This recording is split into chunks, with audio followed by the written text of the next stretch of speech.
If you've ever tried to buy Pokemon cards on release day and found empty shelves, you have felt the sting of scalping. But what even is a scalper? What's going on, everybody? Welcome back. You're watching the channel Dr. Applesauce 2. My name's Will. It's another beautiful day here in Texas. I hope you guys know that I love you, God loves you, and that there is an awesome plan for your life. So today we're going to actually break down what a scalper is, specifically what a Pokemon card scalper is, and what the differences are between a scalper, a flipper, a reseller, and an investor, because there are big differences. Now, I don't know how many people know this, but the term scalper actually originates and refers to people who used to buy up tickets for specific events. Think of buying up tickets for a concert, buying up tickets for a baseball game, buying up tickets for a football game, and then turning around and reselling those tickets immediately at a higher cost. You would see scalpers standing outside of stadiums and hey, you want tickets? You want tickets? And they're selling tickets for a higher price because there's no more tickets to be had because they've bought them all. So people have to pay these scalpers inflated prices because they're immediately buying these tickets and then marking them up to immediately sell. So that's where the term scalper actually originates. And then people have taken that term and really applied it to any aspect of really any collectible environment, anything at all that might be in demand. When somebody buys it all up to immediately turn around and resell it, the term scalper has been put on somebody who's doing that. And scalper typically connotates a predatory style of flipping, a predatory style of buying things up immediately because there's a FOMO, there's a lack of supply, and there's a high demand, and immediately turning around and selling it. So on a surface level, a scalper is basically somebody that buys up brand new product with the intent of immediately selling it and immediately turning a profit on it. It's typically somebody that's clearing out inventory before collectors or the end user actually get the opportunity to have a chance to buy it and then is immediately selling it and turning a profit on it. So it's not somebody that's in it to invest. It's not somebody that's in it to collect. It's just somebody that is purely clearing out inventory to immediately resell at a higher price. Imagine somebody walking into or standing in line at Target, right, and waiting for that 7 a.m. drop, and they go in when the doors open and there's 10 Elite Trainer boxes on the shelf, and they buy all 10 Elite Trainer boxes, and they immediately come home and list them all on Facebook Marketplace or eBay or take them to Whatnot or whatever their preferred place to sell is, and immediately and turn around and sell them all for $100 within the same, the first couple days. That is a textbook form of scalping. Now, there is a lot of frustration with collectors towards scalpers. A lot of people don't like it, obviously, because it makes it harder to get things, and it typically drives FOMO that is predicated by a lack of supply and a high demand, and it continues to just drive the FOMO even higher, and it does tend to drive market value on whatever that specific product may be. In our situation, what we're talking about is Pokemon cards, but you can add it to really anything that's collectible. Funko Pops, Beanie Babies, Magic the Gathering cards, Hot Wheels, Yu-Gi-Oh!, One Piece, all kinds of things this can be applied to, but it will what people might think as artificially driving up the value of that product. Now, you could say it's artificial or you could say it's actually real because people are actually paying it. That's semantics that we're not going to get into. But there's a big difference between a scalper, a flipper, and a reseller, and an investor, and some things that I want to address because I've seen a lot of comments, people asking me what is a scalper, and people not really understanding what a scalper is. Now, so let's talk about what the difference is between a scalper, a flipper, and a reseller or an investor, and then we're going to talk about collector, okay? Because a lot of people get this all skewed and get this all mixed up. So a scalper is somebody that is immediately cleaning out inventory to sell very quickly for a profit. That is a scalper. Brand new inventory, buying up the brand new inventory, immediately turning around and selling it for a profit and keeping it away from the collectors. That is scalping textbook 101. It has to be new inventory, has to be immediately purchased from big box store, from retail, whatever, then turned and sold for a profit immediately. Doesn't matter what platform, doesn't matter where, how you're doing it. That is the definition of scalping. Now you have flipping. Flipping is different. People might say, well, a scalper and flipper are the same thing. No, they're not.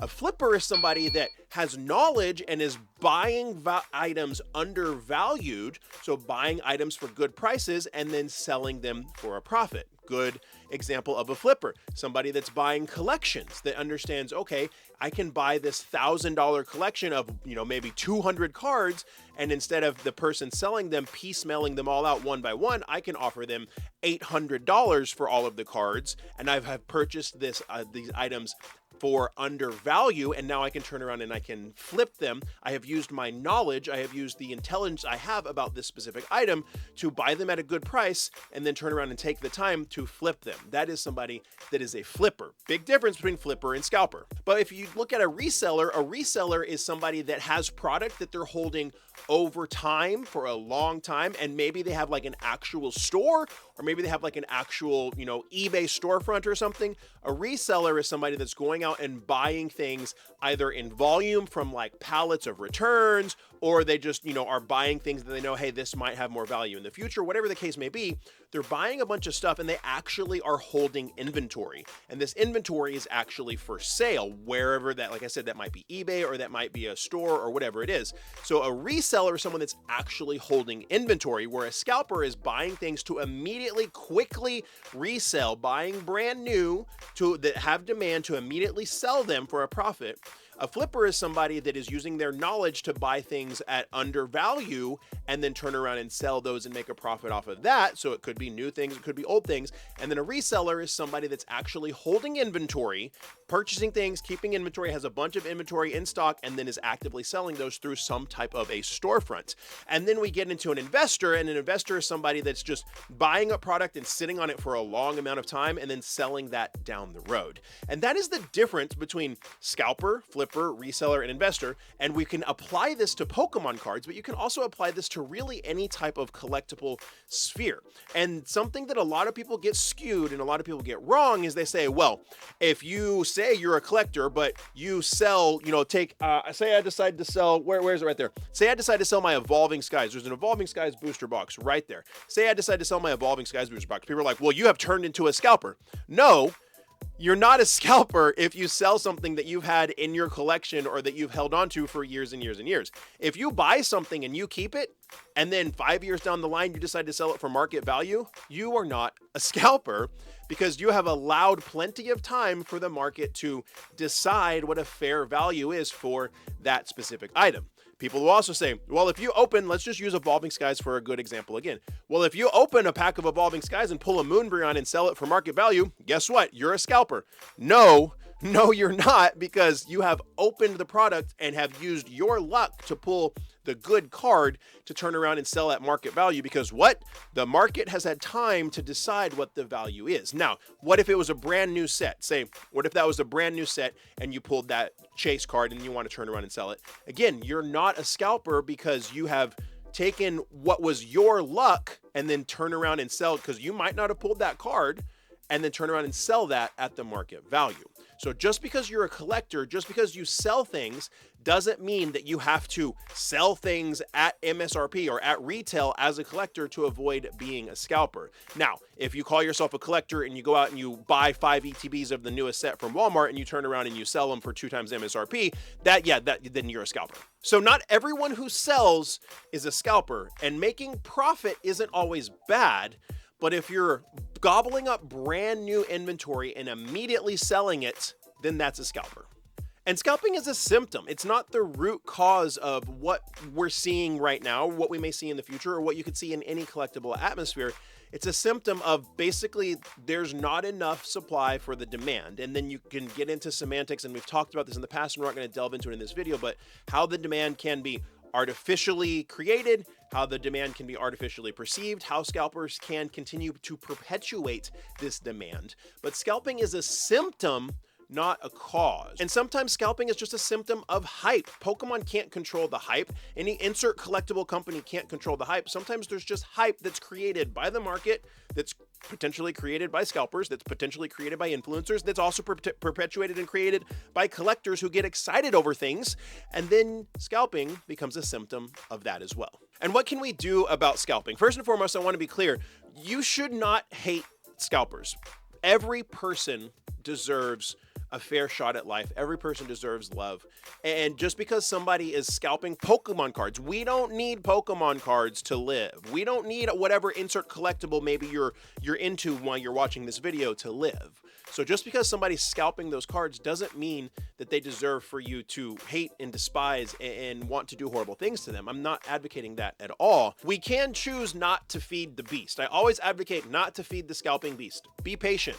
You don't need every new set.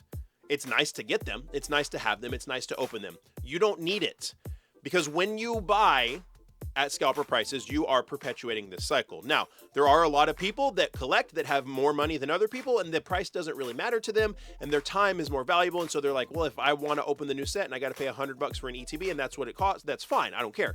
I understand those perspectives, but some of the things that we can do is you can choose not to feed the beast. You can always adapt the way that you collect. You can choose to buy singles. You can choose to just work on sets that maybe people aren't paying attention to right now. Now, yeah, no, that's not quite as fun. Well, I want to collect the newest set. It's not as fun to go after Sword and Shield base or Sun and Moon base. I get it, but there are other things out there, other sets out there that people aren't focusing on, that you can still enjoy the thrill of the hunt. You can get into playing the game. You can play Pokemon online for free, and it's fun and it's competitive. You can play Pokemon Pocket. You can go to pre-release events. A lot of people don't understand that every main set that comes out for Pokemon, including Destined Rivals that's coming out in May, most LGSs that are Pokemon Play stores have pre-release events where you go in and you pay 25 or 30 bucks.